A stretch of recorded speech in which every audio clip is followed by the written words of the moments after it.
자, 안녕하십니까. 하이퍼립입니다.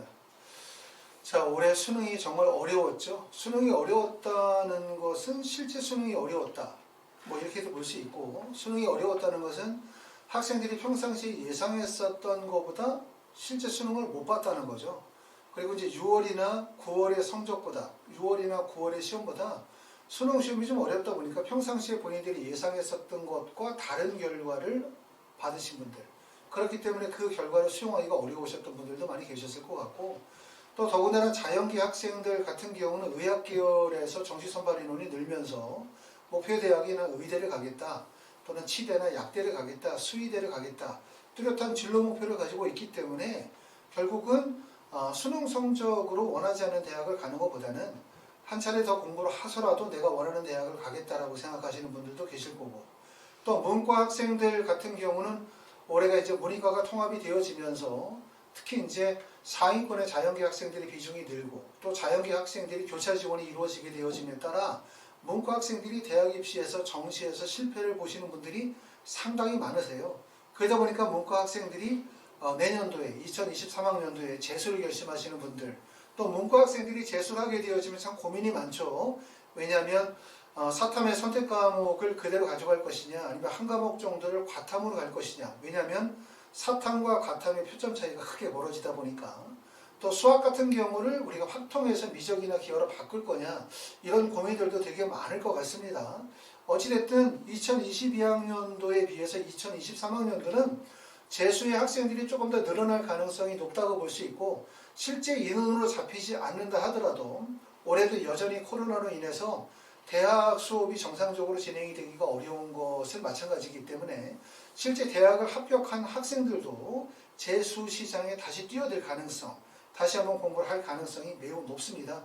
그렇기 때문에 어찌 보면 2022학년도보다 2023학년도의 재수가 더욱더 어려운 한 해다, 이렇게 말씀을 드릴 수가 있을 것 같습니다. 자, 이번 시간에는 이제 저희 학원에서 진행하는 재수 프로그램에 대해서 조금 더 설명을 드리면서, 만약에 여러분들이 이제 저희 학원의 프로그램과 잘 맞는다고 생각하시면 또 자세히 상담 드리도록 하겠습니다. 자, 제일 첫 번째는 이제 학생들에게 이런 질문을 할 수 있을 것 같아요. 무슨 질문을 하실 거냐면, 만약에 여러분들이 재수를 한다면 과연 어떤 재수학원을 어떤 기준에서 선택하겠는가 라고 하는 질문을 할 것 같습니다.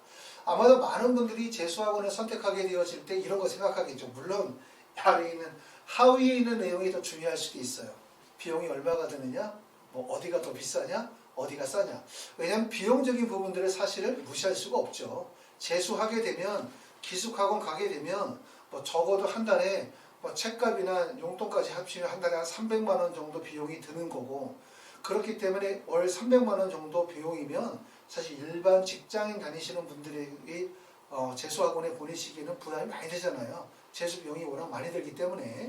그렇기 때문에 비용에 대한 부분들은 고려하실 수가 있고, 또 우리가 학원 선택하게 되어질 때 평상시에 재수 생각 뚜렷하게 하고 있었다 하더라도 어느 재수학원 가야지 라고 생각하는 경우는 많지 않았을 것 같아요.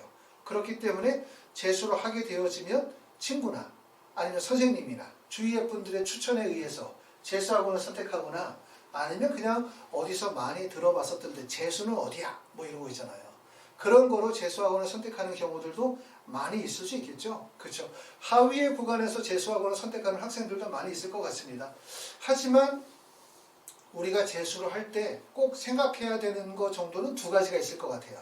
대형학원을 선택한다. 그 다음에 두 번째는 친구나 선생님의 추천, 아니면 비용적인 부분, 거리, 이런 부분들 다 중요하고 우리가 학원을 선택할 때 염두에 둬야 되는 부분이긴 한데, 최소한 두 가지 정도는 생각하자. 그럼 그 두 가지가 첫 번째는 뭐냐면 나의 부족한 수능 성적, 그리고 나의 학습 성향에 적합한 학원은 과연 뭔가, 이 정도는 생각해야 될 것 같아요. 내가 이번에 수능 시험을 봤는데 예를 들어서 모든 과목이 1등급을 다 맞았어.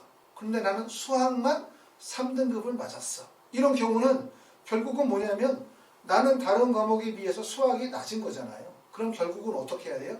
먼저 수학을 집중적으로 보완하고, 그러고 난 다음에 과목적 밸런스를 유지하고, 그러고 난 다음에 이제 다른 과목과 비슷하게 공부 시간들을 배정해서 하면 좋은데, 과목적으로 어떤 한 과목이 되게 취약하게 되어지면 일반 재수학원에서 공부를 하게 되어지면 사실상 모든 학생과 동일한 수업 시간을 배정을 받기 때문에 어찌 보면은 취약한 과목에 집중적으로 학습할 수 있는 시간과 때를 놓칠 수가 있어요. 그렇죠? 그렇기 때문에 좀 안 맞을 수도 있죠. 또 반대로 나는 의대를 가고 싶어. 그런데 나는 이번에 수능에서 3등급 정도를 맞았어. 라고 한다면 3등급과 의대는 격차가 크잖아요. 그렇죠? 그럼 어떻게 해야 돼? 빨리 공부를 성적을 끌어올려야죠. 근데 일반적인 재수 프로그램들은 어떤 겁니까? 천천히 가는, 하지만 안정적으로 가는 버스 같은 거거든요. 내가 버스를 타면 목적지까지 가긴 가는데 천천히 가. 빠르지가 않아. 그리고 그 목적지가 원하는 목적지는 아니고 대충 그 부근에 내려주는 거라고 생각하시면 돼요. 그렇기 때문에 학생들이 2등급을 맞았다, 3등급을 맞았다, 근데 나는 의대를 가고 싶다 라고 한다면 결국은 학생의 부진한 수능 성적, 학습 성향에 맞는 학원이 뭔가, 내 성적에서 가장 적합한 학원의 선택은 뭘까 고민하시게 될 것 같고요. 두 번째는 학원에 차별화되어진 프로그램, 이 부분이 중요할 것 같아요. 학원에 차별화되어진 프로그램과 입시 실적을 보고 우리가 학원을 결정하시는 분들도 많이 계시겠죠. 자, 그래서 내가 재수학원을 선택할 때 첫 번째 여러분들이 염두에 둬야 되는 건 내 수능 성적 생각해야 되죠. 그리고 내가 어디를 목표로 삼고 있는지, 그리고 내 공부의 문제점이 뭔지를 생각해 보셔야 되고, 그리고 거기에 따라서 나에게 적합한 학원, 차별화되어진 프로그램이 가지고 있는 학원이 뭐냐, 또 그 학원이 얼마나 안정적이냐, 이런 부분들 생각하시게 될 것 같고, 그거 못지않게 사실은 재수에서 제일 중요한 부분은 뭐냐면, 재수는 내신 대비와 다르죠. 내신 대비는 내신을 보기 전에 한 달 전에 20일 정도 전에 주어진 범위를 집중적으로 공부하면 되는 거지만, 수능은 내신과 다른 점은 그 기간이 매우 길다는 거예요. 그렇기 때문에 뭐가 되게 중요해? 관리 학습이 되게 중요한 거예요. 관리가 중요하고, 더군다나 올해처럼 이게 수능이 아주 어려운 상황이라고 한다면 결국 수시와 정시에 대한, 입시에 대한 컨설팅과 학습에 대한 관리가 매우 중요하다. 설령 학생이 수능 시험을 다소 못 봤다 하더라도 원하는 대학까지 이끌어줄 수 있는 게 바로 컨설팅이거든요. 결국 이런 과정들이 되게 중요한 거라고 말씀을 드릴 수가 있어요. 우리가 재수학원을 선택하게 되어질 때 대형 재수학원, 또 비용적인 거, 또 누구의 추천, 이런 내용들도 당연히 중요하지만, 여러분들이 재수를 선택할 때, 아니면 여러분들의 자녀를 재수학원을 선택할 때 꼭 생각해야 되는 부분은 학생의 성적, 그 다음에 학생의 목표 지향점, 그 다음에 학생이 가지고 있는 성향으로 봤었을 때 학생의 부족함을 메워줄 수 있는 학원은 과연 뭐냐, 아이를 탄탄하게 잡아주면서 입시를 성공적으로 이끌어줄 수 있는 학원은 뭐냐, 이거를 꼭 생각하시게 될 것 같습니다. 재수학원은 기본적으로 이제 두 가지 방향이 있다고 볼 수 있어요. 재수종합반, 기숙학원 이런 데가 있고, 독학재수학원이라는 게 있고요. 또는 요즘에는 스터디 카페에서 공부하시는 분들도 많이 계시기 때문에 사실은 어디서 재수를 하느냐, 이거보다 더 중요한 거 그냥 열심히 하는 게 제일 중요하죠. 그쵸? 근데 열심히 하기 위해서는 어떻게 하느냐가 중요한 거죠. 그러다 보니까 결국 학원의 선택이나 프로그램의 선택이 되게 중요할 수밖에 없다고 말씀을 드릴 수가 있습니다. 기숙학원이나 재수종합반이 가지고 있는 장점은 그거 같아요. 안정적인 입시 관리가 이루어지는 거죠. 지금부터 수능 때까지 너가 그 자리를 지키고 최선을 다한다면 비록 느린 버스라 하더라도 목표 지점 근처까지는 간다. 이거죠. 중간에 이탈하지 않으면.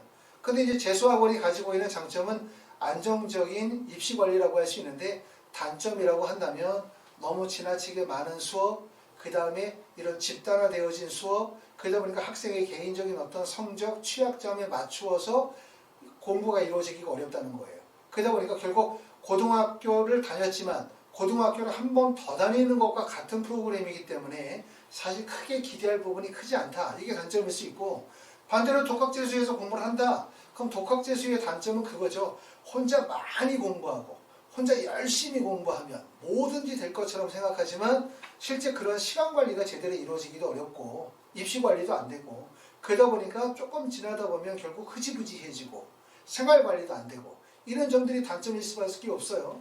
또 스터디 카페 같은 경우는 집 근처에 많으니까 적은 비용으로 할 수 있으니까 가방 들고 가서 열심히 할 것처럼 보이지만, 어찌 보면 독학재수는 그래도 관리형으로 진행이 되어지니까 학생이 오고 가면서 학습 관리도 되고 상담도 되고 모르는 질문도 이루어지지만 사실은 스터디 카페는 학생이 집을 나가는 순간 어디에서 뭐 하는지 알 수가 없어요. 그렇죠? 그렇게 해서 몇 개월이 지나고 나면 벌써 재수는 끝나죠. 한 가지 중요한 점은 뭐냐면 재수는 시작이 중요하다는 점을 꼭 알아두세요. 뭐든지 재수를 처음에 시작하면 내가 시작하자마자 재수 시작했어. 실패. 이렇게 하면 안 되겠어. 이렇게 하시는 분들 대부분 없습니다. 재수를 일단 시작하면 본인의 확신과 믿음으로 재수를 시작하겠죠. 그러면 그 과정이 실패다. 아니면 뭔가 바꿔야 되겠다고 결정하는 시점은 벌써 6월이나 7월 정도가 가야만 바꾸게 돼요. 그렇죠? 한두 달 해보고 난 다음에 바로 바꾸시는 분들이 많지 않거든요. 결국은 그런데 6월이나 7월이 되면 벌써 입시의 중반을 넘어가는 과정이고 우리가 1년의 과정들 중에서 7월 이전까지의 시간을 만약에 효과적으로 시간을 보내지 못했다고 한다면 결국 입시를 긍정적으로 성공적인 재수라고 말하기가 어렵다는 거예요. 그만큼 재수는 초기 과정이 되게 중요하고 따라서 초기 과정에서 제일 중요한 부분은 재수학원을 선택하는 과정이 매우 중요하다라고 말씀을 드릴 수가 있을 것 같습니다. 하이퍼 리뷰는 독학재수학원이거든요. 학생 맞춤형 독학재수 프로그램이라고 말씀을 드릴 수 있습니다. 학원에서 진행하는 프로그램은 세 가지 방식이 있어요. 첫 번째는 독학재수. 그 다음에 두 번째 방식은 독학재수를 진행을 하면서 부족한 과목만 1:1 과외식 수업을 듣는 취약과목 독학재수 프로그램이고 세 번째 방식은 재수종합반, 프리미엄 재수종합반 프로그램으로 1:1 개별 맞춤형 프로그램을 진행을 하면서 밀착 관리를 진행을 하는 거예요. 학생이나 학부모님들이 이런 경우죠. 나는 만약에 2등급을 맞았어, 3등급을 맞았어. 근데 나는 의대를 가고 싶어. 라고 한다면 뭔가 차별화되어진 프로그램. 빨리 6월달까지 수능을 목표만큼처럼 끌어올리고 집중적으로 끌어갈 수 있는 차별화되어진 프로그램들이 반드시 필요하거든요. 결국 개별 맞춤형 프로그램이라고 말씀을 드릴 수가 있고 하이퍼 리뷰에서 운영하는 재수생들의 숫자는 많지 않습니다. 소수의 학생들만 받아서 아침에 8시부터 저녁에 10시나 12시까지 집중적으로 1:1 개별 맞춤형 수업과 학습관리가 병행이 되어지는 프로그램이라고 말씀을 드릴 수가 있습니다. 자, 지금은 이제 많은 분들이 재수를 지금 하고 계시는 분들도 계시고 또 정시 결과가 나오게 되어짐에 따라서 재수를 어떻게 해야 될지 관심을 가지고 계신 분들이 계실 것 같아요. 중요한 거는 이제 어떻게 재수를 하느냐, 재수학원을 어떻게 선택하느냐 중요한 거라고 생각합니다. 관심 있으신 분들은 한 번쯤 방문하셔가지고 저하고 상담하시고 실제 이 학원이 여러분이 생각하는 학원 또 여러분이 가지고 있는 여러 가지 학습의 장단점에 부합하는지 판단해 보시고 결정하셔도 좋을 것 같습니다. 감사합니다.